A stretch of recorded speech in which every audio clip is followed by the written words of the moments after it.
So I'm going to share with you a snapshot of the analysis of the pending bills in Nakuru County. But related to it is also how we have been performing in terms of expenditure, in terms of revenue and expenditure.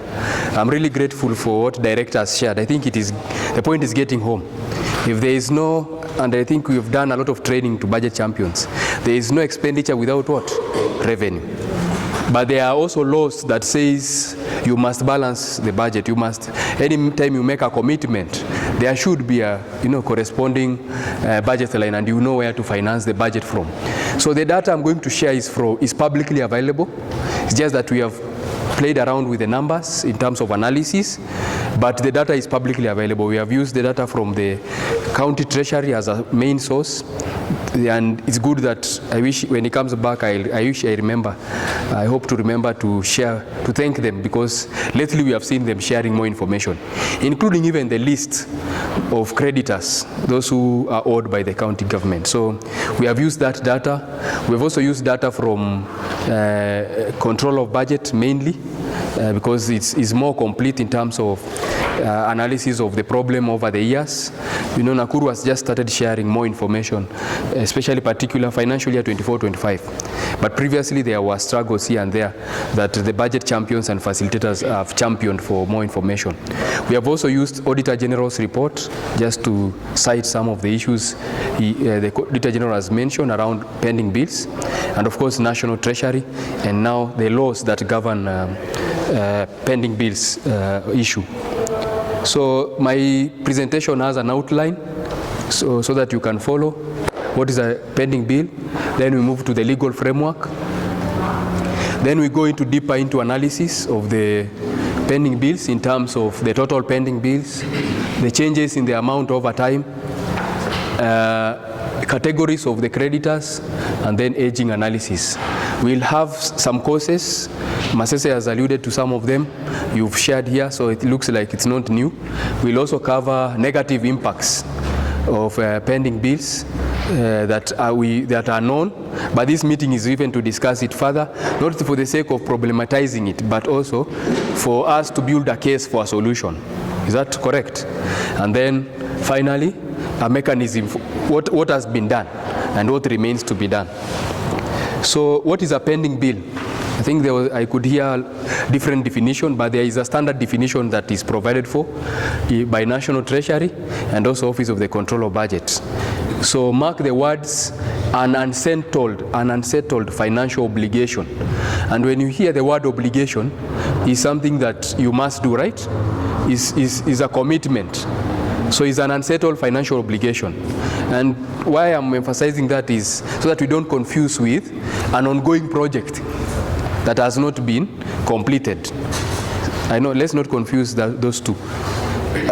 For something to be categorized as a pending bill, it must have been verified. It must have been, it's duly complete as per the processes. Whether the project was divided into phases or the services were divided into phases, there is a phase according to the contract that has been completed and invoiced properly. And if it's not properly invoiced, that's where the issue comes of ineligible pending bills. Maybe there are support documentation that are missing. So an unsettled financial obligation as at the end of the financial year. So what this definition is trying to explain, Nikama, it emphasizes the fact that counties should be able to, or even government entities should be able to budget and spend within the financial year, because we do annual budgets. Though some budgets run for medium term, we talk about medium term planning. That's for the sake of planning. But in terms of financial year, it runs from 1st July and 30th June. So you should be able to budget for revenues we can raise and expenditure we can incur between 1st July and 30th June. So when there is an obligation that is still there, it's not settled within the financial year, it turns to be a pending bills. It arises when an entity fails to settle invoiced amounts for goods and services that were adequately procured, underline adequately procured, delivered, and or rendered. So it could be services rendered. as at the end of the financial year. Adequately means properly supported. Let me just say that. Properly supported. And you know the procurement process, you go back at a stage here, the acceptance, that you accept the quality of the goods and services, and you've issued maybe a completion or I don't know, an acceptance something. We'll hear from the director on that. But something that the due process has been followed, and that bill is due but is not being paid.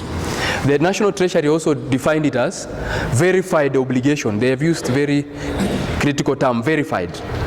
That the department responsible, and now we even have a pending bills committee, will get to know whether they also play the role of verification, has gone through the invoice and confirmed that all the documentation is correct, is as per required in the either contract document or in financial laws. So verified obligation is carried by government entities but unpaid beyond their contractual due date. So they encompass supplier invoices, statutory deductions. So I know we are focusing more on supplier invoices, but also statutory deductions. Sikuna zile mnazijua ni gani hizo? Statutory deductions zile zinalipwa na wafanyikazi, you know, like NSSF, pay as you earn, SHA.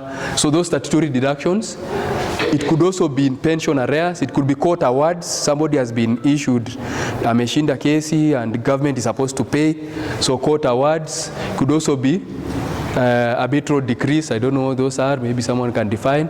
And then it could also be tax refunds. You've filed for a tax refund. So what is the legal framework for all these matters? We are talking about issues public finance, and public finance is unique in the sense that ni sisi wote tunachangia kupitia nini, kulipa nini, ushuru, si ndio, na kodi katika serikali za county. So the constitution is the mother law, is the foundation of it, and it defines on how public finance should be managed, and it outlines those principles including openness and accountability. That I will emphasize some. Public participation, director has mentioned. Promotion of an equitable society.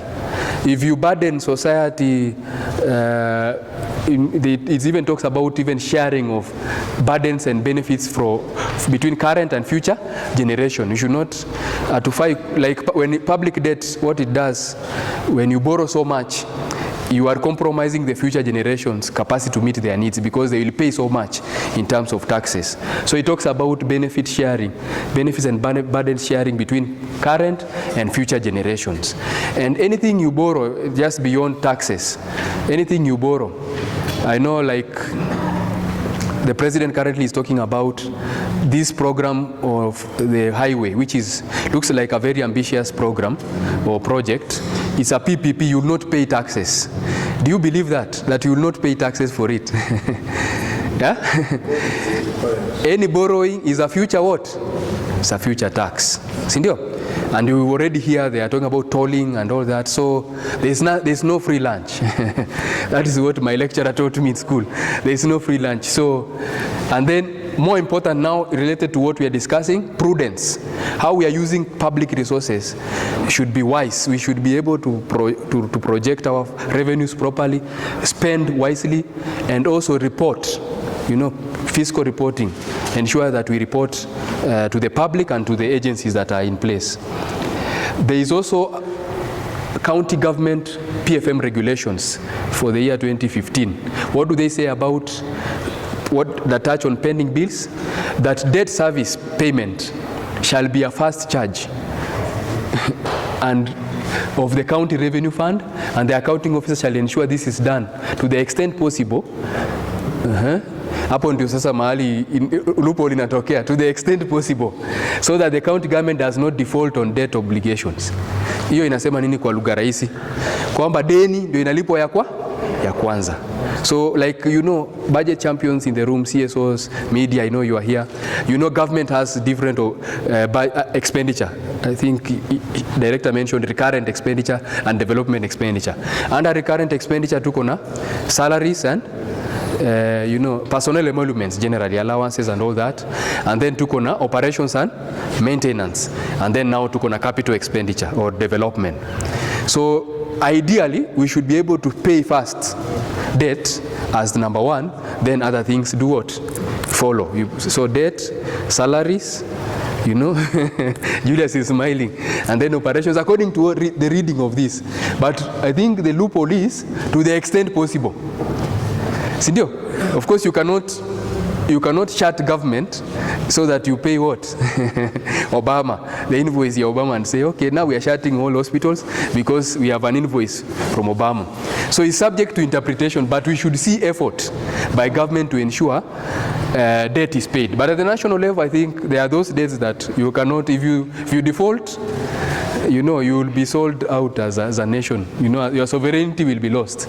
Then we have, then we have section 54C says accounting officers need to report monthly through financial and financial budget report, which includes pending payments with an age of over 90 days. So it requires counties to report about the pending payments or pending bills. There is also the last one, the Public Procurement and Asset Disposal Regulations of 2020. This is a bit recent because I'm sure it was informed by lessons on this subject. Wamesema nini kwa hiyo, I'll just quote it. Subject to availability of funds and after proper certification of goods. Did you hear what I said about certification earlier? After the goods are satisfied that they are of good quality and as per the contractual obligation. What should happen? Services and works have been done. There is evidence that it has been completed, including those enterprises that are owned by youth, women, and persons with disability. What should happen? The government should make payment within how many days? 60 days. Underline 60 days. Yeah. That is section 150 of the Public Procurement and Asset Disposal. Naona hii imewa interest. But again, the same law says it should be reported. Section 154 says a procuring entity should submit quarterly payment performance statistics to National Treasury and Public Procurement and Regulatory Authority, demonstrating compliance. So it could also mean even justifying where you have not been able to comply with. So that is what that law says. Now let's go to the numbers in Nakuru County. These are the numbers. I'm sorry the figures are not very clear, but you can see the total for Nakuru County hapa. It has grown from the pending bills according to the control of budget data and also county budget review and outlook paper. The pending bills has been growing steadily. So from in 2020-21 we had 700 million thereabout. Then we moved to 825. Then we went to 920 million. Then we went to 1.1. And now the last financial year that has just been reported, we have a pending bill of 3.6 billion. Out of it, of course, some of it is with the assembly, some of it is with the executive. Some of it are recurrent, some of it are development. So a trend we have also seen is that development pending bills is reducing, recurrent pending bills are increasing, if you look at the numbers closely. In terms of our contribution to the national pending bills, we contribute up to 2% of the national pending bills as per that report. So Nakuru County is one of the counties in the league that has been always flagged, like Wajir, Mombasa, Nairobi. I think we are tunachezea hapo number 6 in terms of flagging of the pending bills. So who does the county government owe the 3 billion that you see there? Now we went down to look at the data within the county government website, and that is a very good practice they shared. Look at what I am sharing is just focusing on eligible. So the 3 billion comprises both eligible and ineligible. And Peter Ron, I think eligible was coming to over 2 billion, and ineligible is about 1 billion. You know, eligible should be there, or 1.5 thereabout. But these are eligible pending bills. 65% of the bills is owed to Private is deni ambayo ni ya private suppliers and contractors. And then tuko na national government entities and statutory bodies, akina SHA and whoever those who are supposed to pay NSSF, 21% of those bills ni zao. And then kuna court fines. I don't know why the court fines is a bit high for Nakuru County. It's about 12%. For me, I find that a bit, a bit high. So inamaanisha kuna issues mingi sana za serikali yetu na kotini kushtakiwa. And then we have staff officers, individual staff officers. If Nakuru County staff, they go for trainings, or they do their work they're supposed to do, for example field visits and all that, and they don't get their allowances, because of one reason or another, it becomes a what? A pending bill.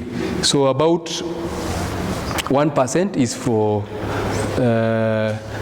individual public officers, and then another 1% is for entities, interdepartmental, one department owing another department.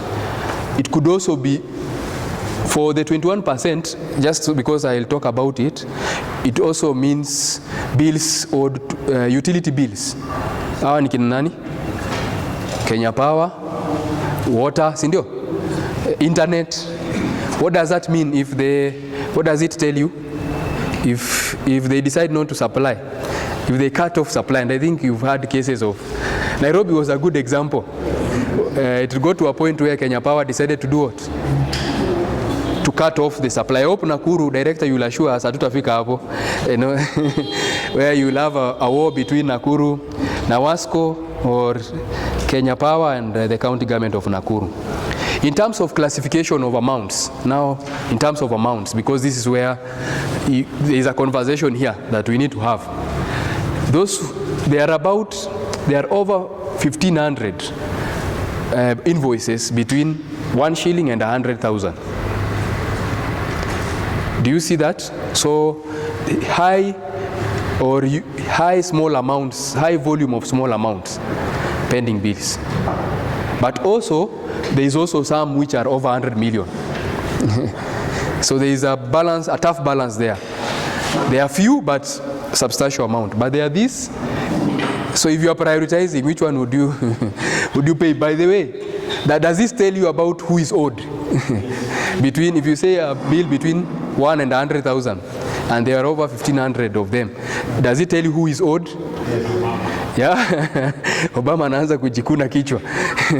And then we have 100,000 to 500 is the next one. So it goes, it's interesting, the pattern goes, it reduces with the amounts, the number. I hope you've understood this graph. Yeah. So in terms of aging analysis, we talked about 60 days, right? That we should pay within 60 days. As at June 2025, Nakuru County had the 8th highest amount of pending bills, more than 3 years, with some dating back to 2011, 2012. I'm sure 2011, 2012 hata county haiko imekuja into operation, sindio?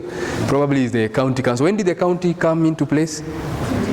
2013. So it looks like there are some pending bills that were incurred. There are bills that were incurred, or debt that was incurred committed by the defunct local authorities.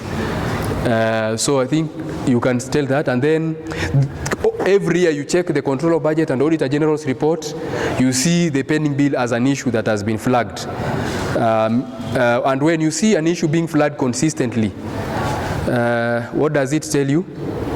It looks like the issue is not being addressed adequately, or justification is not being provided adequately.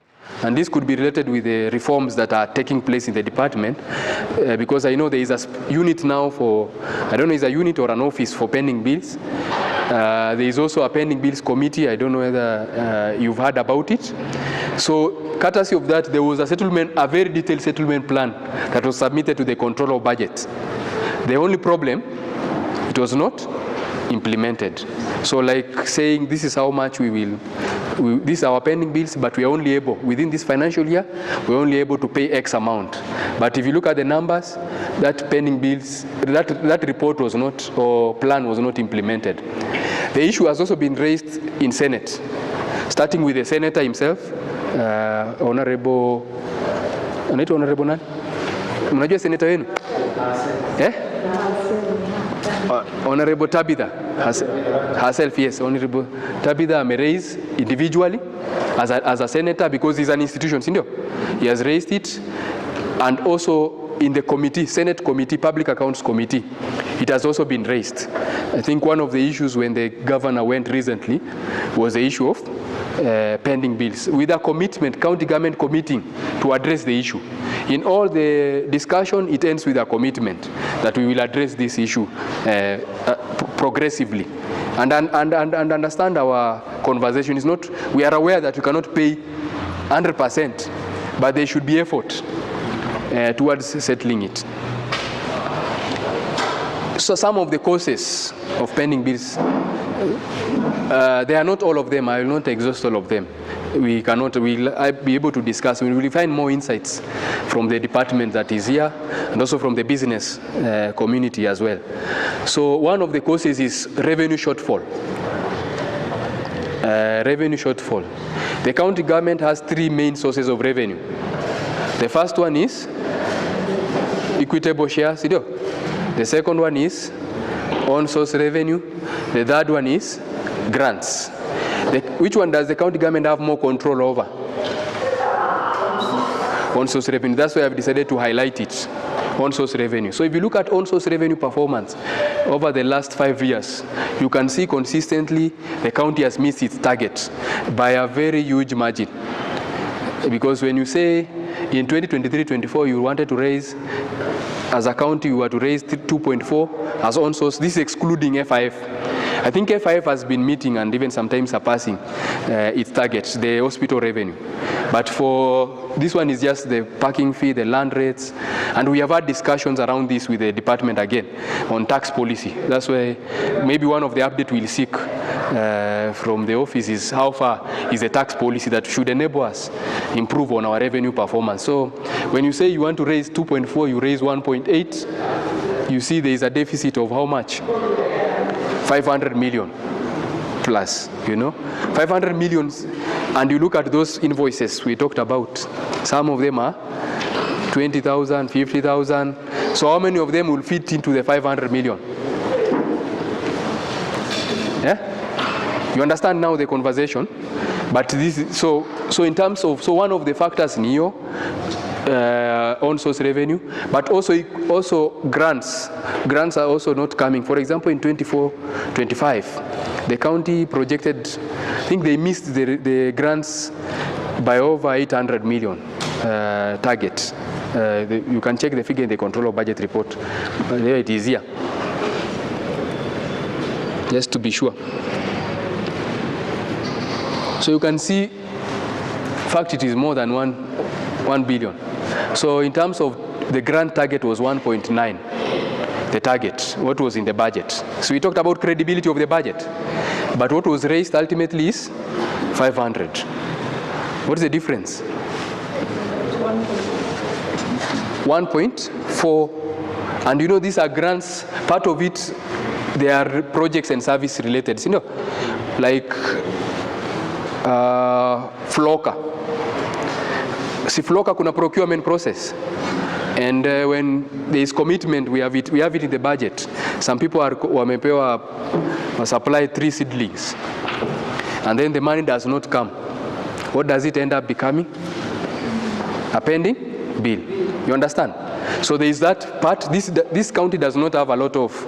The only thing that the county, and we can hear what the county will say, is compliance to the conditions, because some of these grants come with conditions. But a lot of it maybe is just bilateral conversations between our government and the other governments that support, if it is World Bank, if it is from other countries. So there is a huge deficit there in terms of revenue. Equitable share, the county, the control of budget report says it came, all of it. But the next question is when? When did it come? In 2024, 2025, when did it come? I think you've had conversation about from the control of budgets, Council of Governors, complaining consistently that So you can tell, you can see, you've seen now the challenge of revenue. So you should propose solutions here. What are the possible solutions to this challenge so that we don't end up overcommitting? So that is one challenge in terms of revenue shortfall. But the other challenges, I think I've talked about the first one, delayed disbursement of equitable share and grants. There is also weak budget control systems. When you have problems, for example, Auditor General raising, control budget raising, you have even a plan, you've even factored it in the budget. I've seen even other counties, they put pending bills as a factor for ceilings. I don't know which county I was reviewing lately. Niliona wameweka kama department iko na more pending bills, they tend to increase their ceiling, their budget ceiling during the fiscal strategy paper. So, but then now during implementation, are we able to manage the budget to ensure that what was committed in the budget is actually paid? Then we have procurement inefficiencies. I think Masese talked about it. You've also mentioned here when there are gaps in the procurement process. And the gaps could mean maybe documentation was not, when they were sourcing for the supplier, there was a gap in documentation. During the payment, will it be paid? So it will be put aside because of that gap. So those procurement inefficiencies. Also being able to procure in good time so that we are able to tap into the timelines of revenue disbursement. For example, equitable share coming late. Efficiency is very important. For counties that are able to absorb their budget, they are very, very efficient procurement systems. They're able to streamline everything so that the invoices are just ready for payment. When money hits the account, they are able to pay. Yes.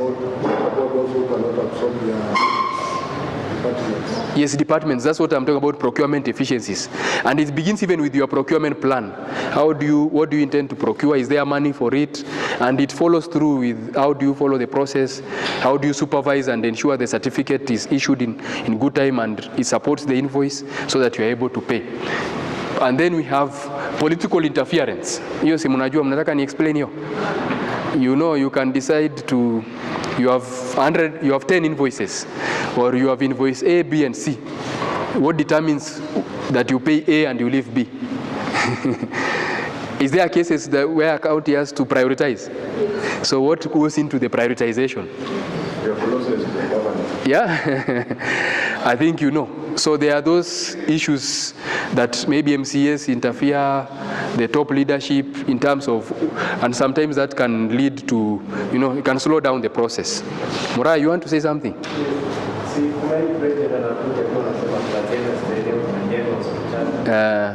think that it interferes. Again, like Nakuru is a satellite county and it's controlled from Manoti. Yes. But again, you cannot complete, you cannot build the leadership. This is what I Okay.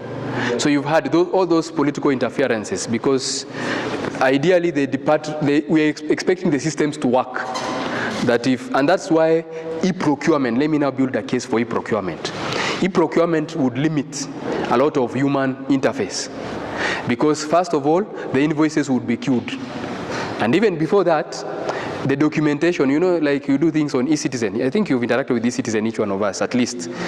You cannot proceed to a certain level of maybe seeking the service if you don't have a certain documentation. So it follows steps by step. So that is the end-to-end e-procurement that would solve it.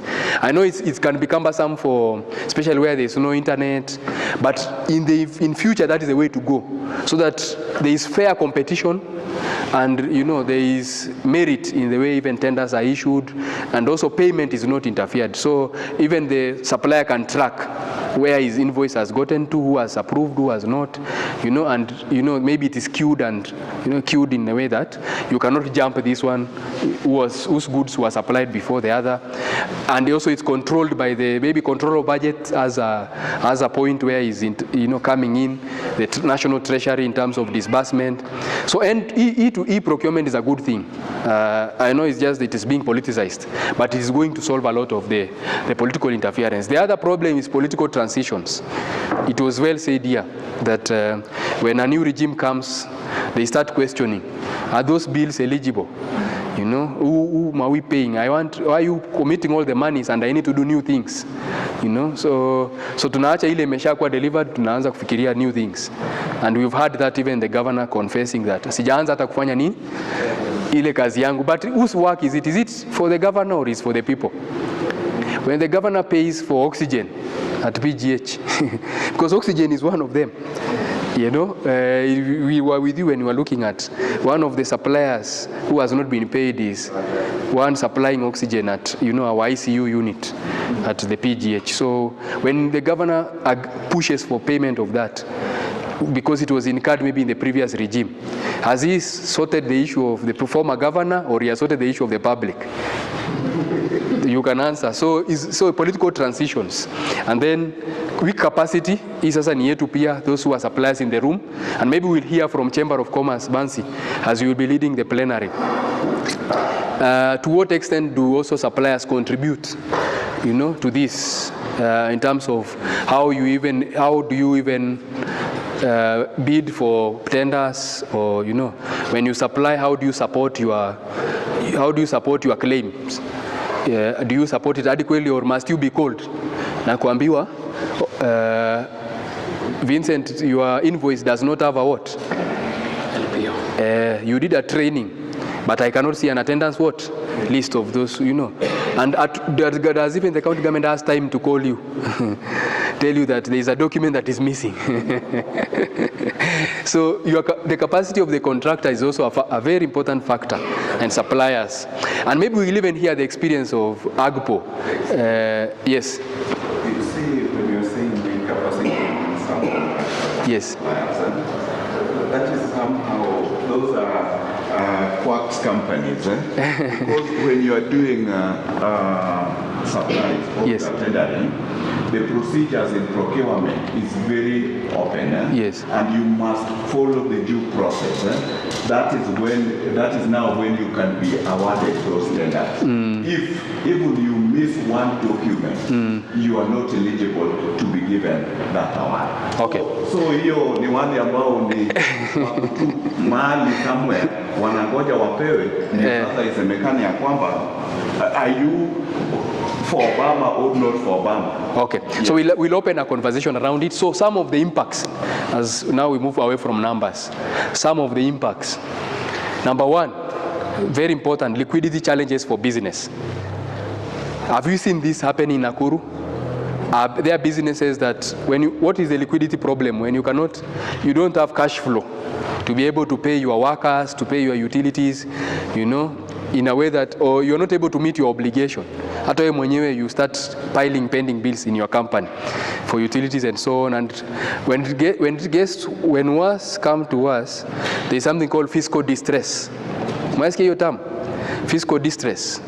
You've reached a point where you cannot meet your obligation and continue to provide the services you provide sustainably.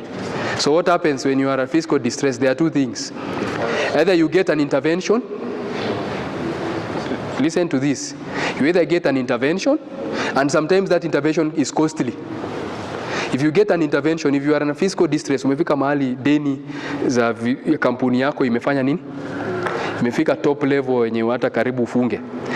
An intervention at that level inaweza kuwa nani? Who can support you? It can be a bank, but which type of banks can support you very easily?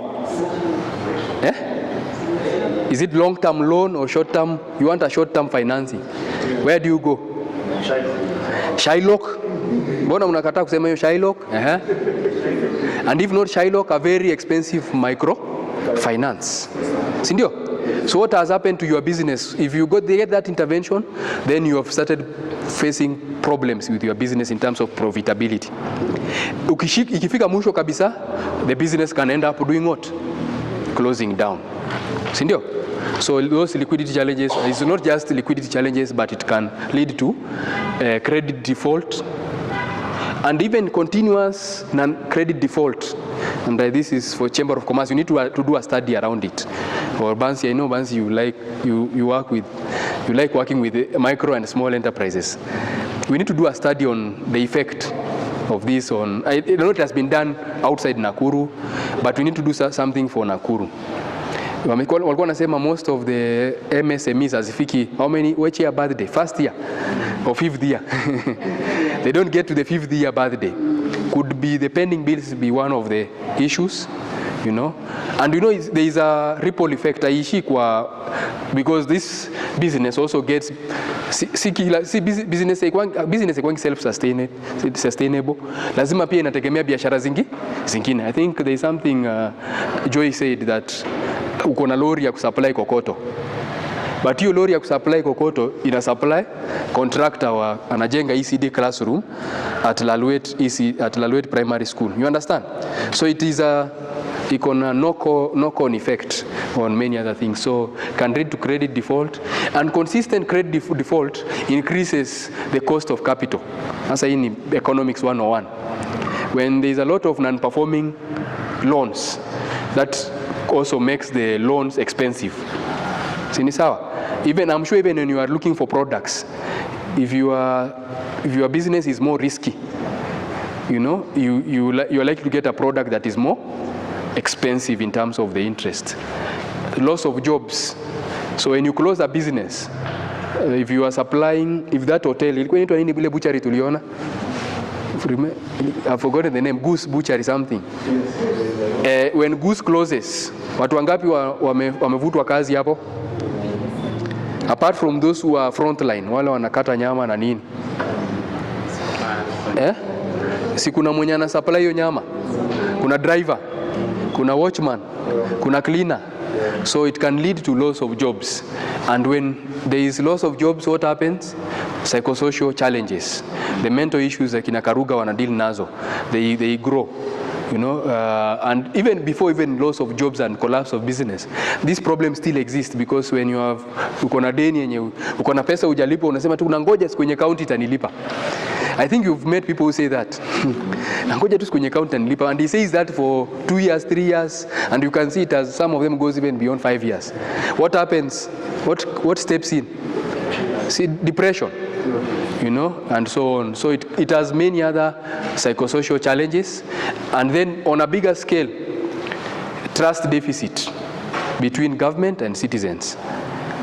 So I hope today I have not discussed, because this is part of encouraging us to hold our government to account, but I hope I have not discouraged some of you from doing business with government. How many of us still trust our government? Should we? Yeah. And by that it is argued that government is the most profitable, is the most secure. You know, if you talk about investment, doing business with government is the most secure.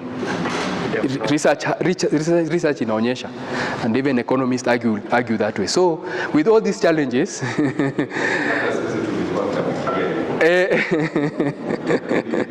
yeah, it's vice versa. Okay, so it can lead to trust deficit between, and now look at it from the angle of AGPO. One of the things that has been promoted a lot as a way of creating that government cannot employ everyone, but can create an enabling environment for business, but can also create business opportunities for young people, for women, for persons with disability. Na umeona zile invoices ziko pale, ni mtu alisupply flowers kwa office of the governor. Sijui, so it could be one of them. Chances are very high this is a women group. When you wameanzisha nini? A company, Obama aliwatrain. Kaambia, you can access tenders, and then so all of a sudden wao wakiona ile group ya kina mama inasafa, another group will it apply?